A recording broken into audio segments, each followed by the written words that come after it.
It began like any other quiet summer in rural Ohio. Fields of corn whispered in the wind, dogs barked lazily from back porches, and the stars hung low over the farmland like old friends. But in June of 1981, one family's world changed forever. Robert and his wife had lived outside the small town of Rome for years. Their life was steady, honest work, feeding animals, mending fences, raising their 2 sons. They loved the kind of silence that only the countryside could offer. But one morning, that silence broke. The dogs refused to go near the woods. They barked once, then bolted back to the porch, tails between their legs. Robert brushed it off at first. Animals get nervous sometimes, he thought. But deep down, something about the way they trembled unsettled him. A few days later, he found a deer near the fence line, torn open, but not like any predator would do. The wounds were too neat, the bones snapped too cleanly. He'd hunted his whole life. This was no coyote. The sight chilled him so badly that he buried the carcass himself, alone, just to get rid of it. Then, strange things started to happen around the property. Feed sacks were shredded overnight. Ducks went missing. Chickens vanished without a sound. The nights grew tense. His sons heard scratching at the barn, heavy steps outside their windows. The neighbors blamed wild dogs or kids playing pranks. Robert wasn't convinced.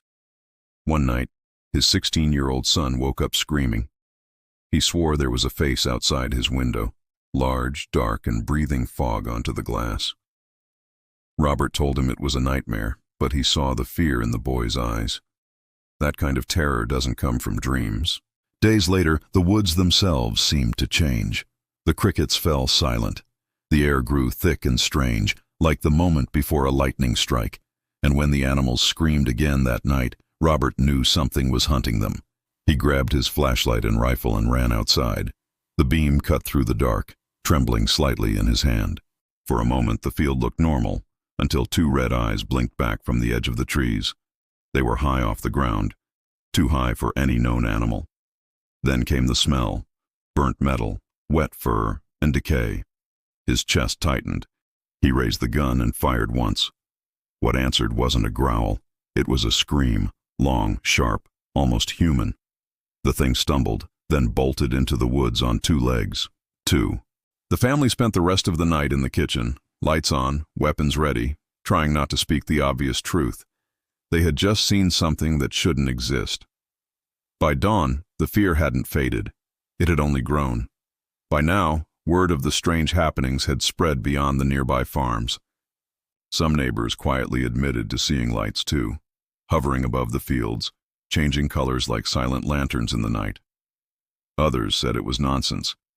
Yet even they began locking their doors earlier than usual. When researcher Dennis Pilchis arrived, he expected folklore, not evidence. He brought a small team with cameras, recorders, and measuring tools, determined to uncover the truth. The first thing he noticed were the footprints, massive 3-toed impressions spaced 6 feet apart, leading across open ground and stopping mid-step, as if the creature had vanished into thin air. He crouched to study one, brushing the edge with his fingers. "These aren't fake," he whispered. Robert just nodded grimly. He'd already stopped looking for explanations. The investigators spent that day combing through the farm. They found trees split halfway up their trunks, patches of scorched soil, and circular impressions in the grass that looked almost geometric, perfect rings pressed into the earth. Near the pond, one of the men found a patch of ground hardened like melted clay. There hadn't been a storm in weeks. That night, they set up cameras around the property. The crickets sang again, and for the first time in weeks, the air felt almost normal. But normal never lasts long in stories like this. Just after midnight, the lights came back. Soft at first, red, blue, white, drifting like slow fireflies.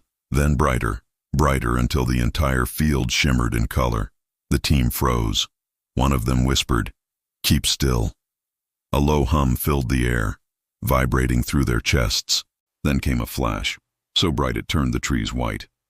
One of the cameras jammed, another died completely. And in the edge of that blinding light stood something tall and blacker than shadow. 2 glowing red eyes blinked open. Robert raised his rifle, but Dennis stopped him. "Wait!" he hissed.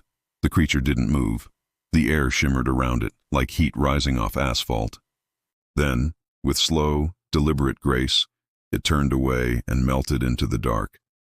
When the flashlight flickered back on, the clearing was empty. But the hum remained, deep, heavy, alive. No one slept that night. By dawn, Dennis filled pages of his notebook with shaky handwriting. It reacts to light. It has mass. It is not a reflection. They found more prints the next day, larger, deeper, surrounded by grass bent into perfect spirals. Dennis said it looked magnetic, like an unseen force had twisted every blade clockwise. Robert didn't know what any of that meant. He just wanted his family safe. 2 deputies from the sheriff's office came later that week. They wrote a short report, labeled it suspicious activity, and left shaking their heads. They never came back. That night, the hum returned, louder this time. 4 glowing cubes hovered above the treetops, colors shifting in rhythm. Dennis climbed to the roof with binoculars, muttering to himself as he tried to steady his hand. Suddenly, a beam of white light shot down into the woods. The forest lit up as if it were daylight, and then a scream. It wasn't an animal. It wasn't human. It was something in between, long, sharp, and filled with fear. Robert's sons came running with rifles. They fired toward the sound, but the bullets hit nothing. The beam flickered out, and darkness swallowed the world again. They waited, breathless, until the crickets returned, and that was somehow worse than the silence. When the morning came, they found no footprints, no blood, no signs of anything living. But every fence post near the woods leaned slightly outward, all bent in the same direction, as if something massive had pushed against the air itself. Days passed in uneasy quiet. Then, just as the family started to believe it might be over, July 1st arrived. It began with that same metallic hum. Windows rattled, lamps flickered. The smell of ozone filled the house. Robert and his sons ran outside just in time to see the 4 cubes again, hovering motionless, changing color in perfect unison. Dennis and his team had returned that evening. Cameras rolled as the beams came down again, bathing the forest in silver light. Then, another scream, this time from the opposite direction. Panic rippled through the group. Figures moved between the trees, tall, thin, fast, shadows with shape. Robert fired first, his sons joining in. Gunfire lit up the fields, each flash revealing something closer.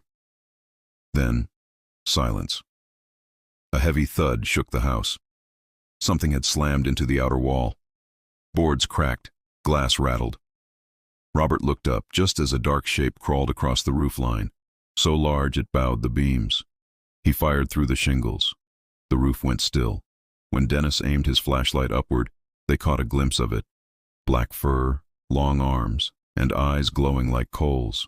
It vanished over the far edge of the roof, and moments later, the humming started again, deeper, faster, until the lights in the sky spun together into a single pulsing red sun.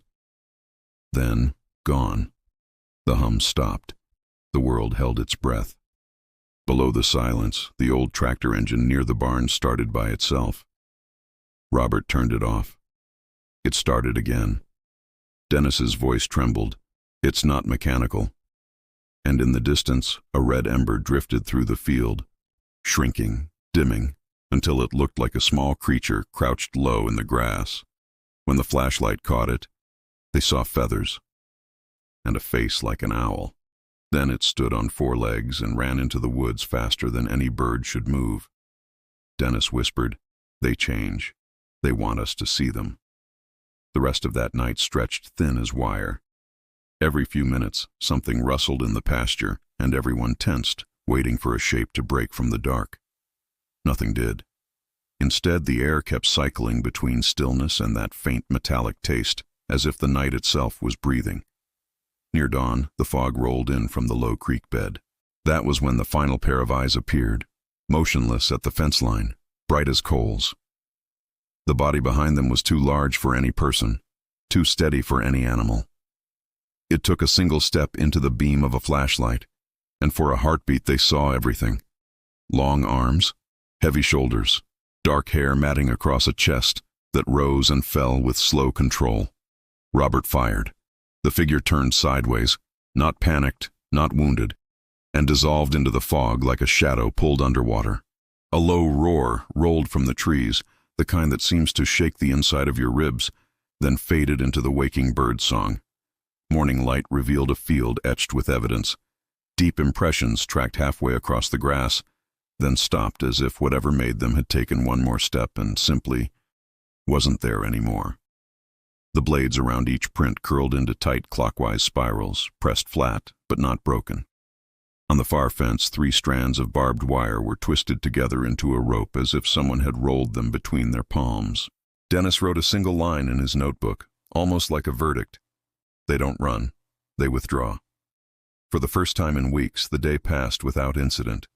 The house creaked like any old farmhouse. The dog slept on the porch, though it still wouldn't look at the woods. Everyone breathed easier, but no one believed the quiet. Quiet was a costume the land wore now. That night also held. And the next. The family split their sleep into short shifts. Robert fixed hinges, rehung tools, and tried to pretend the small repairs meant normal had returned. The boys worked without being asked. No one went near the tree line. On the 5th evening after the roof incident, the telephone rang twice and went dead. When Robert lifted the receiver, he heard the faintest vibration, the same hum, like a machine buried under miles of dirt. He set the phone down and didn't touch it again. A week later, Dennis returned with another researcher, a quiet man named Willard who studied predator behavior. They weren't trying to prove a theory anymore. They were trying to catch anything that would leave no room for doubt.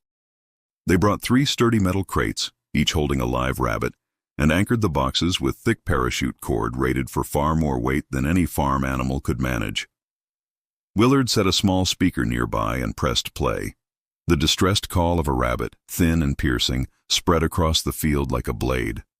Robert hated the sound. "This isn't right," he muttered. "It's bait," Willard said, soft but firm. "Predators come to it. All of them." The sun slid down and the fields turned the color of bruised peaches. Hours passed. The looped cries kept cutting the night into equal pieces. Nothing moved. Even the crickets seemed to wait between each recorded scream. Just before 10, 6 pairs of red eyes blinked to life in the woods. They didn't drift. They didn't bob like animal eyes catching light. They opened, deliberate, and watched. The speaker squealed again. The eyes brightened a fraction, shifted a few inches, and went still. "Don't move," Dennis whispered. No one did. The eyes remained for several long minutes, then vanished all at once, as if someone had closed a curtain. Not a step, not a branch, not a sound. No one slept. They took turns on the porch, the speaker now silent. The farmhouse clock ticked louder than it should have. Every once in a while the phone clicked once in the hall as if someone were lifting the line in another room. At first light the world felt wrong again because it was too quiet. No birds, no flies, not even the usual horse snort from the far paddock. Dennis and Willard walked the field in a straight line. Robert followed, jaw tight. The first crate was untouched. The second was empty. The third lay on its side, crushed inward like a giant had set a knee on it and leaned. The thick cord that held the boxes had snapped, ends frayed and darkened as though heat had chewed the fibers.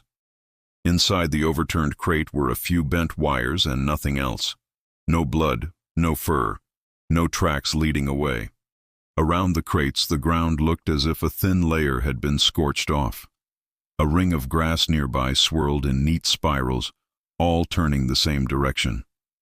Willard knelt and turned the broken cord in his hands. 1,200 pounds, he murmured, and it tore like thread.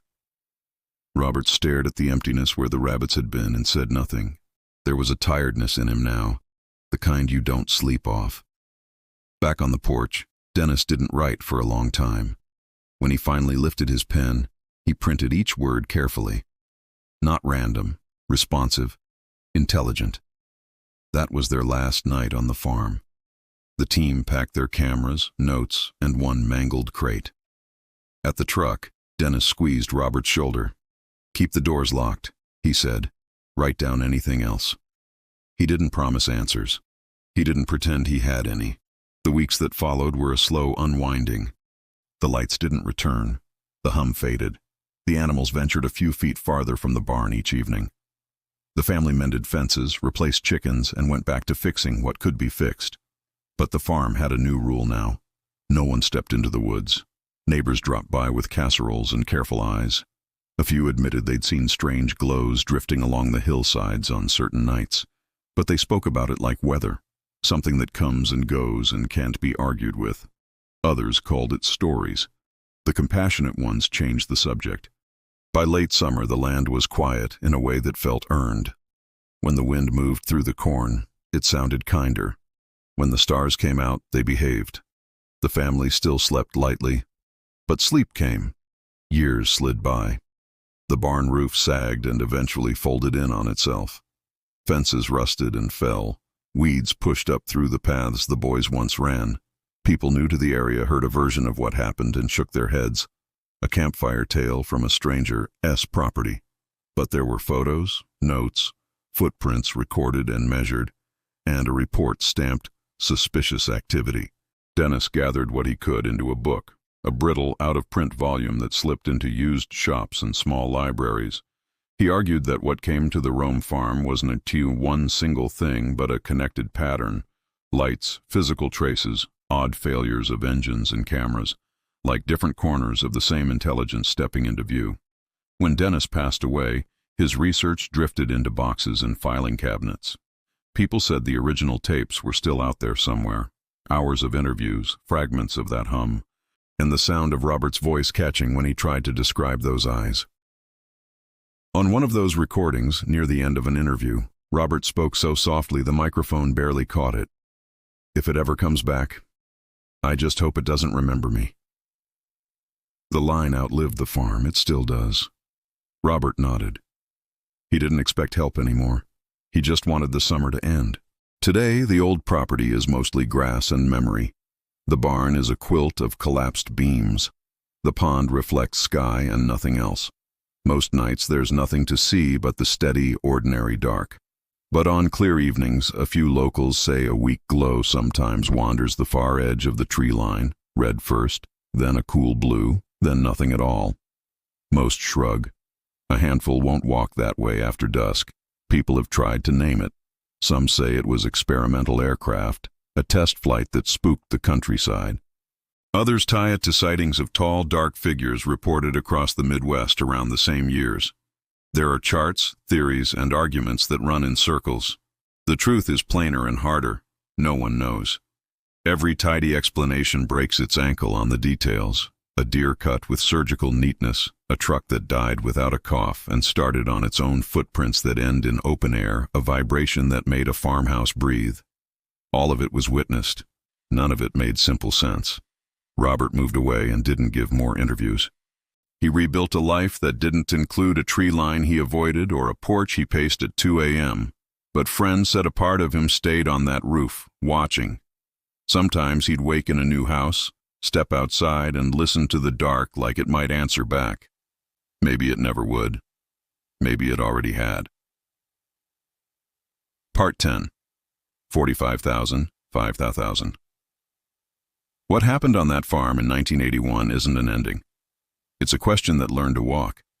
It asks why the lights appeared in groups, why the air tasted metallic before they did, why the prints spiraled the grass like a compass no one could read. It asks why the thing on the roof didn't attack, why the fence twisted gently instead of torn, why the hum seemed to move through people instead of around them. The simplest story is that a family survived something they couldn't understand. But there's another story braided through it, one about attention, about being watched, studied, tested, and then left alone. Not beaten, not chased, just measured and released. And that might be the strangest part, the way it ended without ending. The world didn't snap back to normal. It settled like dust after a long summer storm. If you stand on an old Ohio road and listen long enough, you learn how many versions of quiet there are. There's the quiet of rest, there's the quiet of warning, and there's the quiet that follows when something decides it's done with you. The Rome farm found the third kind. So what do we do with a story like this? We tell it carefully. We keep it advertiser-friendly and respectful. No graphic details, no shock for shock's sake. We protect real people, mask sensitive terms, and frame unverified claims as claims, not facts. We focus on the human part. A family, their fear, their courage, and the way they kept showing up for each other in the dark. And we tell it in a way that lets you feel that porch under your feet, that lets you smell the wet summer dirt, and hear the thin click of the kitchen clock while the world outside holds its breath. Because our job isn't to prove anything here. It's to remember what they saw, exactly as they described it, and let the questions sit where they belong. Some stories don't close. They dim. If you ever find yourself on a quiet road near Rome, Ohio, and the night feels a little heavier than it should, if the crickets go silent all at once, if the air tastes faintly like pennies, if a far-off glow pauses at the edge of the trees, do the simplest thing. Step back, breathe, and listen. Because the night siege of 1981 wasn't just about what appeared, it was about what chose to leave. And that's the part that lingers. The land forgot the footprints, the grass uncurled, the fence rusted back toward earth. But the people who were there remember the sound more than the light. That low vibration threading through floorboards and bones, making them feel both heavy and hollow at the same time. Maybe that hum was a warning. Maybe it was a hello. Maybe it was neither. No matter what you believe, here's what remains. A family who didn't run from each other when the dark pressed close, a set of notes in a thin book few can find now, and a single sentence from a man who wanted to be left alone. If it ever comes back, Robert said, I just hope it doesn't remember me. And maybe, just maybe, it won't. Because sometimes the most merciful thing the unknown can do is pass by the house without stopping. Weeks turned into months, but the memory didn't fade. It just softened around the edges, like an old photograph left in sunlight. Robert's family tried to rebuild a rhythm. Mornings with coffee, evenings with the hum of crickets that sounded normal again. But every so often, the wind would pass through the eaves in just the wrong way and make everyone glance at the windows. The world outside looked unchanged, yet it felt older somehow, as though the land itself remembered. The soil where the prints had been grew no grass that summer. When rain came, it beat it off the surface like wax. Robert tried to plow that section once, but the blade shuddered and skipped, refusing to dig in. He left it alone after that. Inside, the family carried small habits born from fear. His wife never left a lamp completely off. It always glowed faintly, even in daylight. The younger son kept a shortwave radio near his bed, tuned to static. He said the noise helped him sleep. That silence made him feel watched. At night, the porch light burned until morning. Some evenings, Robert stood beside it with a thermos of black coffee, eyes fixed on the horizon. He didn't expect the lights to return. He just needed to see the darkness stay dark. Dennis kept in touch for a while. His letters came once a month, each one more philosophical than the last. Part scientist, part confessor. He wrote about how certain places might act as thin spots between what we understand and what we can see, about how patterns in nature sometimes mirror the shapes of thought itself. Robert read the letters but rarely replied. Theories didn't matter anymore. What mattered was that his family was still breathing. Maybe that's mercy. Maybe it's design. Autumn came early that year. The corn turned brittle gold, the nights colder. The farm looked almost peaceful from a distance, a postcard framed by fog. But up close you could feel the unease stitched into everything. The cows refused to graze near the fence line. Birds flew wide arcs around the pond. Sometimes, just before dawn, a faint pulse of light shimmered beneath the soil, soft as moonlight under glass. It lasted seconds, then vanished. Robert never mentioned it. He told himself it was reflection, nothing more. Still, he began placing salt in the windowsills, an old habit from his grandmother, to keep strange things from coming through. He fixed the old tractor that had started itself that night, changed its plugs and wires, replaced the battery. It ran perfectly afterward, but he could never bring himself to sit in it for long. Something about the steering wheel felt too cold even in the sun. When winter finally came, the family felt a strange sense of relief. The snow made the nights brighter. The moonlight bounced off every drift, chasing away deep shadows.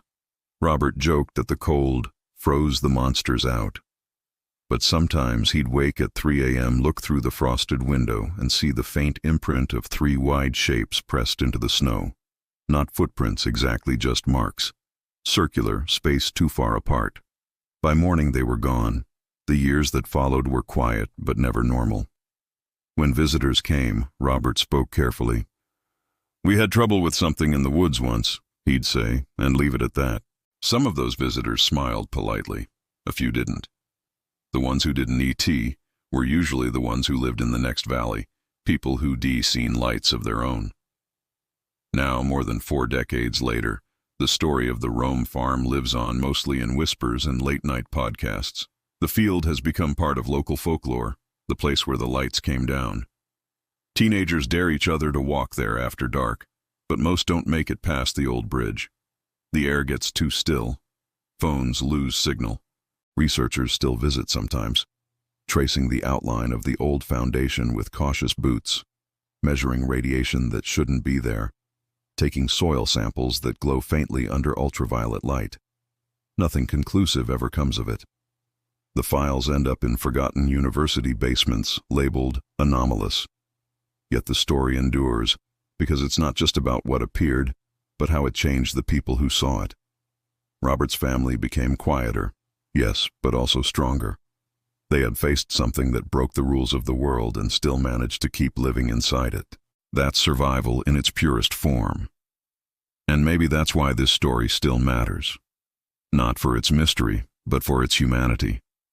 For the image of a man standing on his porch with a flashlight and a shaking hand, whispering into the dark, "You can watch, but you can't have us." If you listen closely, you can almost hear that line echo through time. Maybe the lights left because they understood, or maybe they're still out there, moving across some other field, watching another porch. Whatever they were, they left behind more than fear. They left a reminder that sometimes the most extraordinary events happen to the most ordinary people, and that surviving the unknown is its own kind of victory. So, tonight, wherever you are, look toward the horizon. If a faint red glow flickers for just a second, don't panic. Just breathe, because the world is wider than we think, and not everything that visits it means harm. The night siege of 1981, still unsolved, still unforgettable. When Robert grew old, the events of that summer never left him. Not completely. Some memories soften with time, but this one stayed sharp, like a splinter too deep to pull out. His sons eventually moved away, both starting families of their own. They avoided talking about the farm, but sometimes, late in a phone call, one of them would pause and say, "Do you still think about it?" And there would be silence, a heavy understanding that didn't need words. Robert spent his later years near Lake Erie, living in a small house with a wide porch and a swing that creaked when the wind shifted. Every evening, he sat outside as the sun went down, facing west, toward where that old farm once stood. Some nights, he'd catch a faint shimmer at the edge of the sky, a flicker of color that faded before his eyes could adjust. He never told anyone about it.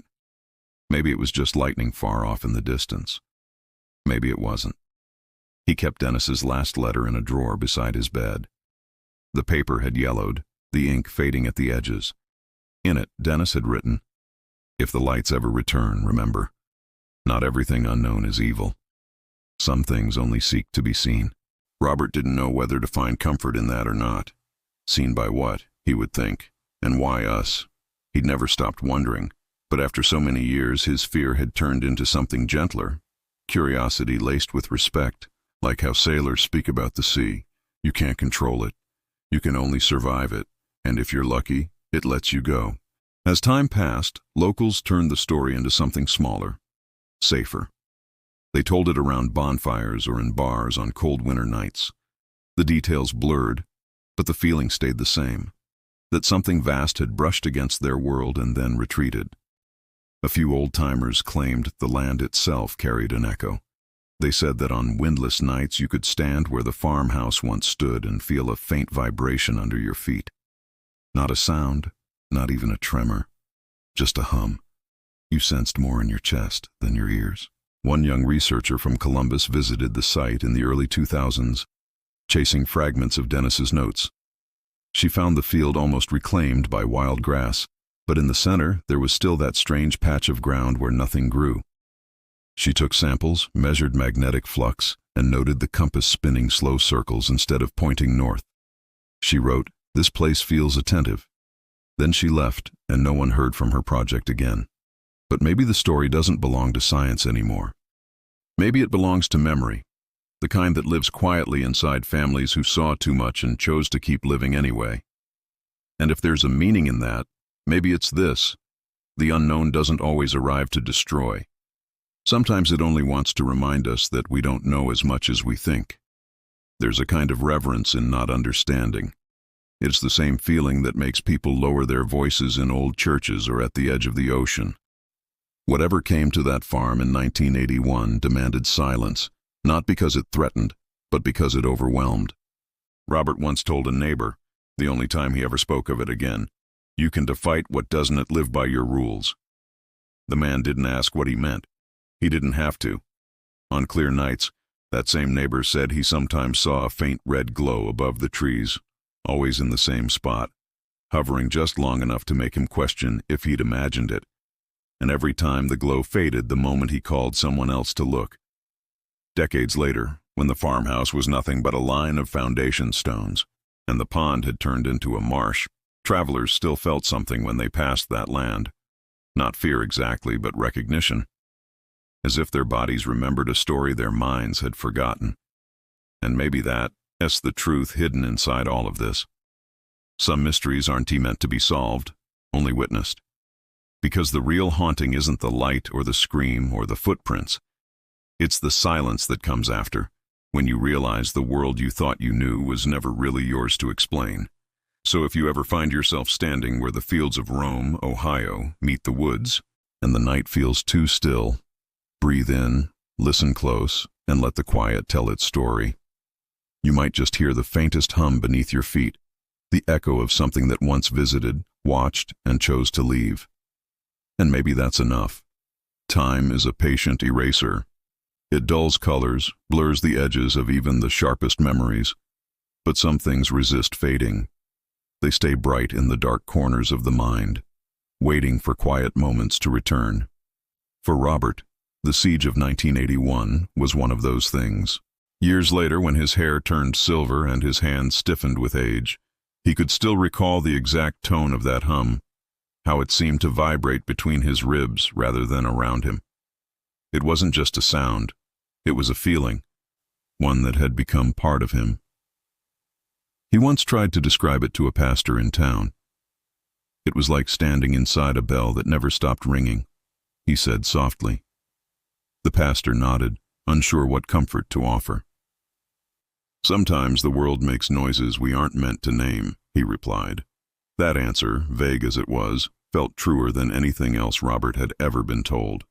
Dennis's book eventually became a collector's item, whispered about in late-night radio shows and paranormal forums. People debated its pages like scripture, some calling it proof, others calling it myth. But the ones who had actually lived through that Ohio summer never argued about whether it happened. They only argued about what it had been. Robert's eldest son, by then a father himself, once took his own boy fishing near a small lake north of town. As the sun went down, fireflies rose from the reeds and blinked across the water. The child laughed and said, "They look like the lights Grandpa used to talk about." The man froze. He had never told his son about those nights. He smiled thinly and said, "Maybe, but these ones are just fireflies." Then he packed up the rods, not ready to test the difference.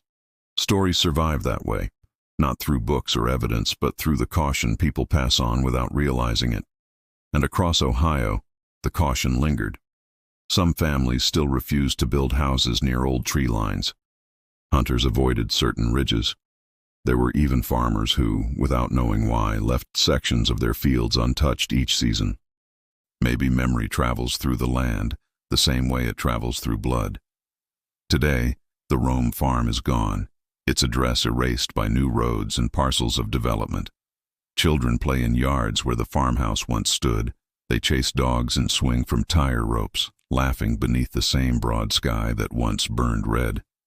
They don't know they're playing on a place where reality bent. But every so often, one of them will come running inside and say, "Mom, the lights are back." And their parents, smiling indulgently, step outside to find nothing there, just the glow of a plane far off, or maybe the reflection of taillights on fog. Still, for a few seconds, they listen harder than they mean to. The quiet carries a pulse you can almost feel. If there's a lesson in all of this, maybe it is that mystery isn't the opposite of understanding. It is the doorway to it. The unknown doesn't always demand fear. Sometimes it asks for humility. For all our machines, maps, and measurements, the universe still keeps its own private language. Robert used to say the hardest part wasn't what they saw, it was how small it made him feel. Standing in that field, flashlight trembling, he realized how much of life happens beyond our permission, and yet he also realized something else, surviving it, telling the story, choosing to stay kind afterward. That was proof that human courage isn't measured in victories, but in persistence. So if the night ever hums again, wherever you are, take a breath. Remember the Rome family, who faced the impossible and didn't let it take their humanity. Because the most terrifying stories aren't the ones that end in screams. They were the ones that end in silence, and the soft sound of a porch door closing as someone finally goes inside. Decades after the last scream faded across those hills, the Rome incident lives where all great mysteries eventually end up, somewhere between folklore and faith. You can't prove it, but you can feel it. When winter settles over that part of Ohio, the snow muffles every sound. Locals say that if you stand still enough, you can hear your own heartbeat echo off the drifts. And on certain nights, the air itself vibrates, not loudly, not long, just a pulse, low and even, like the memory of the hum. A mail carrier who drives that route once a week says his radio always flickers near the old property. He laughs it off, calls it ghost static, but he never lingers on that stretch of road after dark. He told a friend, "It feels like somebody's listening for something, and I don't want to be the thing they hear." Stories like that are gentle warnings disguised as jokes. People in small towns tell them so they can keep mystery close without letting it hurt. Every generation retells the siege in its own language. The farmers of the 1980s called it the red-eye creature.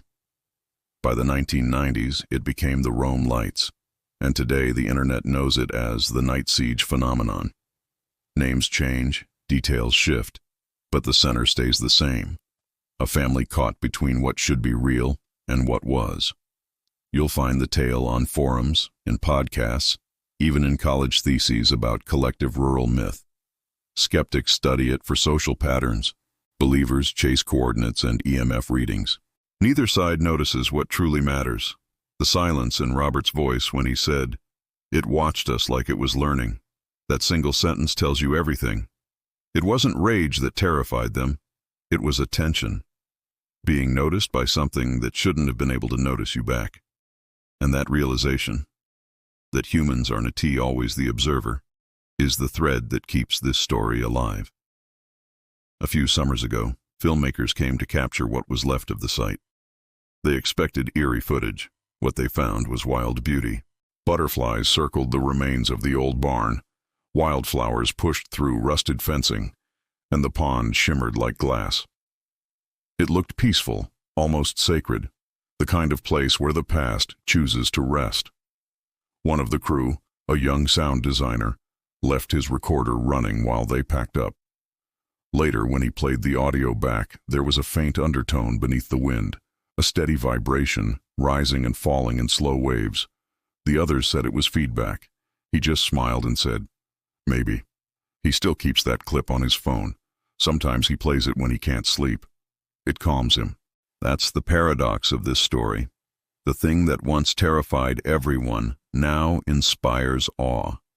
It is as though fear aged into reverence, proof that some mysteries aren't meant to scare us forever. They're meant to remind us we're part of something larger. When you listen to the night siege story start to finish, you realize it isn't only about lights and sounds. It's about persistence, the stubborn human instinct to keep going even when the world stops making sense. Robert's family never became famous, never chased interviews or documentaries. They simply lived on, raising children, fixing fences, and finding new ways to laugh. They refused to let the unknown steal their ordinary days. That might be the bravest act of all, and maybe that's why the land grew quiet again. Not because the mystery ended, but because the family stopped feeding it with fear. Sometimes the unknown only needs acknowledgement before it retreats. A nod that says, "We see you." That's enough. So, if you ever feel that same stillness in your own life, that sense that something unseen is hovering just past the edge of understanding, remember the Rome family. Remember the man who aimed his flashlight into the dark and kept his hand steady anyway. Because courage isn't the absence of fear, it's the decision to keep looking. And that's how the story truly ends. Not with a scream, not with an answer, but with a long breath beneath a quiet sky.